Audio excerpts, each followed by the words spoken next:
Merci beaucoup d'être venus si nombreux. Merci beaucoup, monsieur le professeur, de nous faire l'honneur d'être présents pour notre première conférence de l'année 2020. Thomas Piketty, bonsoir. Vous êtes économiste, ancien élève de l'École normale supérieure, directeur d'études à l'EHESS, professeur à l'École d'économie de Paris, et vous êtes surtout le spécialiste français des inégalités et une figure d'autorité mondiale en la matière. En 2001, vous optez pour l'angle de l'histoire économique afin d'analyser en profondeur les dynamiques de formation et de reproduction des hauts revenus en France au XXe siècle. Vous recevez juste après le prix du meilleur jeune économiste de France. La première phrase donne d'emblée le ton. Chaque société humaine doit justifier ses inégalités. Il faut leur trouver des raisons, faute de quoi, c'est l'ensemble de l'édifice politique et social qui menace de s'effondrer.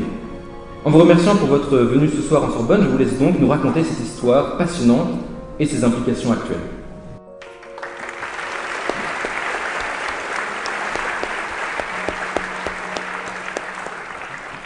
Alors, merci beaucoup pour cette invitation. Ce livre-là essaye de prendre du recul historique sur ces questions de justice, ces questions d'inégalité.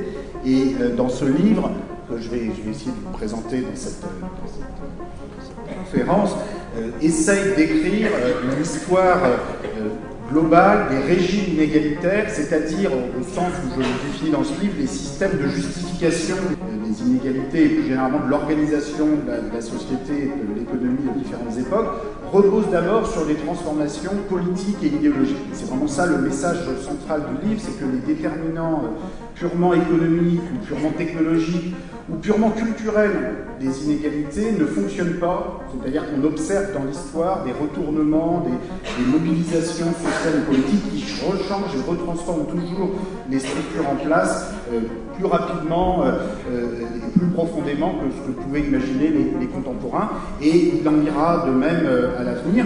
Et donc c'est ce message finalement optimiste d'une certaine façon sur lequel j'insiste dans le livre, c'est-à-dire que au-delà de tous les conservatismes et de tous les discours visant à naturaliser les inégalités, c'est-à-dire à les présenter comme naturelles, intangibles, en fait les leçons de l'histoire, c'est vraiment, il existe toujours des alternatives, il y a toujours des façons très différentes d'organiser avec le niveau de développement un régime de propriété